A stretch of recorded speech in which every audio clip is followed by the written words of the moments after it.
School മാനേജ്മെന്റിന്റെയും KSEBയുടെയും ഗുരുതര അനാസ്ഥയിൽ കൊല്ലം തേവലക്കരയിൽ വിദ്യാർത്ഥിക്ക് ഷോക്കേറ്റ് ദാരുണാന്ത്യം. തേവലക്കര ബോയ്സ് ഹൈസ്കൂളിലെ 8ാം ക്ലാസ് വിദ്യാർത്ഥി മിഥുനാണ് മരിച്ചത്. സ്കൂളിലെ സൈക്കിൾ ഷെഡിന് മുകളിൽ വീണ ചെരുപ്പെടുക്കാൻ ശ്രമിക്കുന്നതിനിടെ താഴ്ന്നു കിടന്ന വൈദ്യുതി ലൈനിൽ തട്ടിയായിരുന്നു മരണം.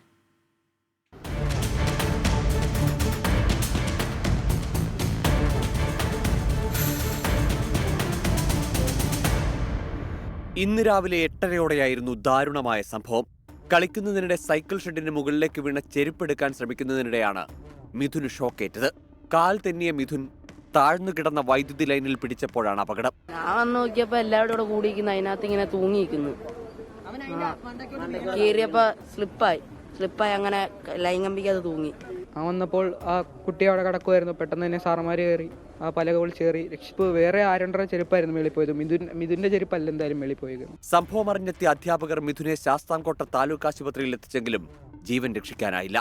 അപകടകരമായ നിലയിലാണ് സ്കൂൾ കെട്ടിടത്തിന് മുകളിലൂടെ വൈദ്യുതി ലൈൻ പോകുന്നത്. ഞാൻ നിൽക്കുന്ന എൻ്റെ കൈ പൊക്കിയാൽ പിന്നെ ഒരു കൈയിൽ കൂടി പൊങ്ങിയാൽ അത് വൈദ്യുതി ലൈനിൽ തട്ടും. അത്ര താഴ്ചയിലാണ് ഈ വൈദ്യുതി ലൈൻ കടന്നു പോകുന്നത്. വളരെ താഴ്ചയിൽ, അത് അപ്പുറത്തെ ക്ലാസ് മുറികൾ കൂടിയാണ്. ഏതെങ്കിലും വിദ്യാർത്ഥി അവിടെ നിന്നൊരു കമ്പ് വെച്ച് ഈ ചുമ്മാതെ തട്ടിയാൽ പോലും വൈദ്യുതി ലൈനിൽ കൊള്ളുന്ന രീതിയിൽ അത്ര താഴ്ചയിലാണ് ഇത് കടന്നു പോകുന്നത്. വലിയ പാടം മനോജ് സുനിത ദമ്പതികളുടെ മകനാണ് 8ാം ക്ലാസ് വിദ്യാർത്ഥിയായ മിഥുൻ. സുജിനാണ് സഹോദരൻ. മാതാവ് സുനിത വിദേശത്താണ്. സുനിത എത്തിയ ശേഷമായിരിക്കും സംസ്കാരം. പോസ്റ്റ്മോർട്ടത്തിന് ശേഷം ശാസ്താംകോട്ട താലൂക്ക് ആശുപത്രിയിലേക്ക് മൃതദേഹം മാറ്റി. അരുൺ രാജ്, 24, കൊല്ലം.